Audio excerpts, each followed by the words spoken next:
केदारनाथ धाम के बारे में हम ये तो जानते हैं कि भाई दूज के दिन इस मंदिर के कपाट पूरे 6 महीने के लिए बंद कर दिए जाते हैं। मंदिर बंद होने के पहले यहाँ पर एक दीपक जलाया जाता है और उसके बाद पूरे विधि विधान के साथ इस मंदिर में ताले लगा दिए जाते हैं। पूरे 6 महीने तक यहाँ इतनी बर्फ पड़ती है कि यहाँ कोई परिंदा भी पर नहीं मारता। लेकिन दोस्तों, आपको जानकर यह आश्चर्य होगा कि इन 6 महीनों में मंदिर बंद होने के बावजूद भी मंदिर के अंदर से घंटी, घड़ियाल और डमरू की आवाजें आती है। यहाँ जो दीपक जलाया जाता है वो भी 6 महीने तक निरंतर जलती रहती है। आखिर जब इस मंदिर का ताला बंद रहता है तो अंदर से घंटी, घड़ियाल और डमरू की आवाजें कैसे आती है? आखिर ये दीपक 6 महीने तक कैसे जलता रहता है?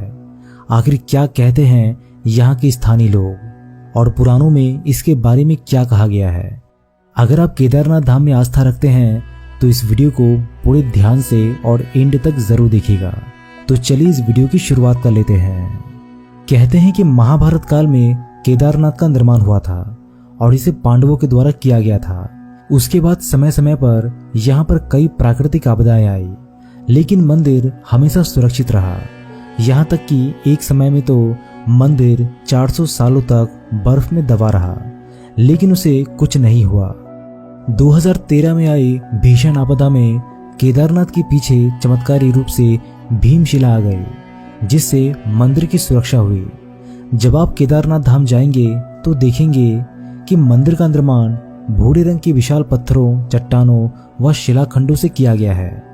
इनको जोड़ने के लिए आपस में इंटरलॉकिंग की गई है।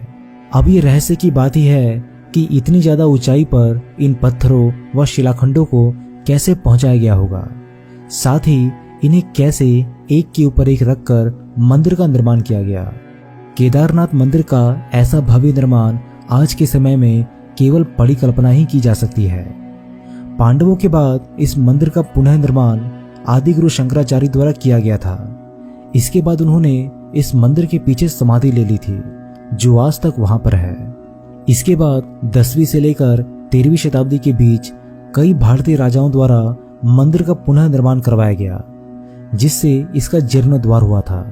वाडिया इंस्टीट्यूट हिमालय के द्वारा किए गए शोध में ये बात सामने आई थी कि 13वीं शताब्दी से लेकर 17वीं शताब्दी तक ये क्षेत्र पूरी तरह से बर्फ से ढक गया था। तब लगभग 400 वर्षों तक केदारनाथ मंदिर पूरी तरह से हिम से ढका रहा था। इस कारण भी मंदिर को कोई क्षति नहीं हुई थी।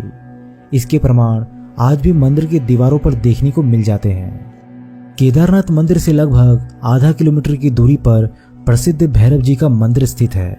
इसे इस क्षेत्र का क्षेत्रपाल भी कहा जाता है, जो इस मंदिर की सुरक्षा करते हैं। सर्दियों के महीने में दीपावली के अगले दिन से केदारनाथ मंदिर के कपाट भीषण बर्फबारी के कारण बंद कर दिए जाते हैं और उसके 6 माह के बाद अक्षय तृतीया के दिन खोले जाते हैं। और इसी समय के बीच कुछ ऐसा होता है जो आज के विज्ञान जगत के सोच और समझ से भी परे है।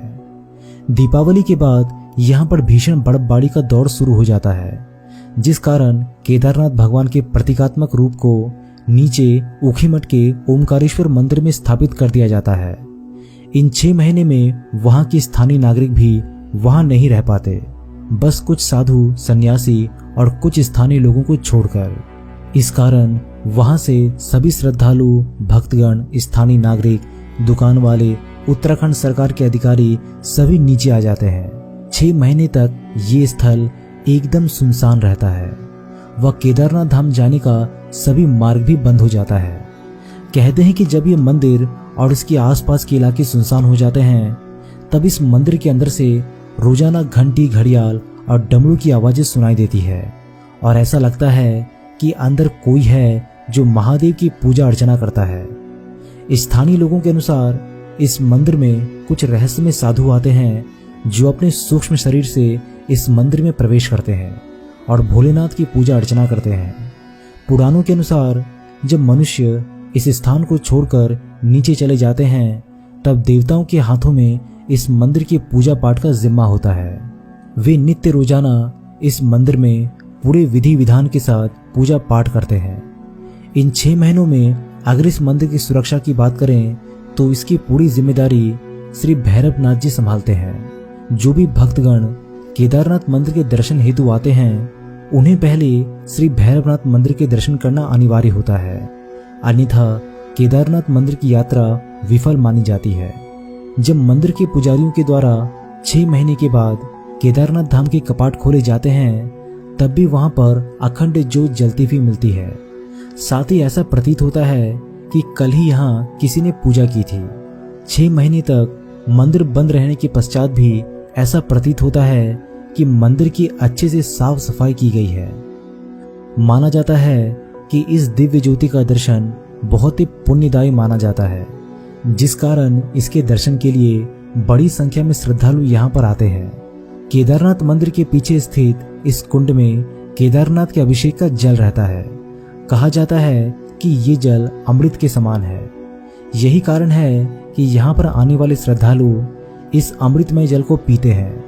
मान्यता है कि इस जल से लोगों की त्वचा संबंधी बीमारियां भी दूर हो जाती है। सनातन धर्म में इस अमृत कुंड के जल को गंगा जल जैसा पवित्र बताया गया है। दोस्तों, आपका क्या कहना है केदारनाथ धाम के अंदर होने वाली इस रहस्यमय पूजा पाठ के बारे में? क्या इन 6 महीनों में देवताओं द्वारा इस मंदिर में पूजा पाठ की जाती है, या यहाँ रहने वाले सूक्ष्म शरीरधारी साधु सन्यासी इस मंदिर के अंदर पूजा पाठ करते हैं? आपका क्या कहना है इसके बारे में? अपने सभी जवाब हमें कमेंट बॉक्स के माध्यम से जरूर लिखिएगा। मैं बहुत जल्दी मिलता हूँ आप सभी से एक नए वीडियो में। तब तक के लिए नमस्कार।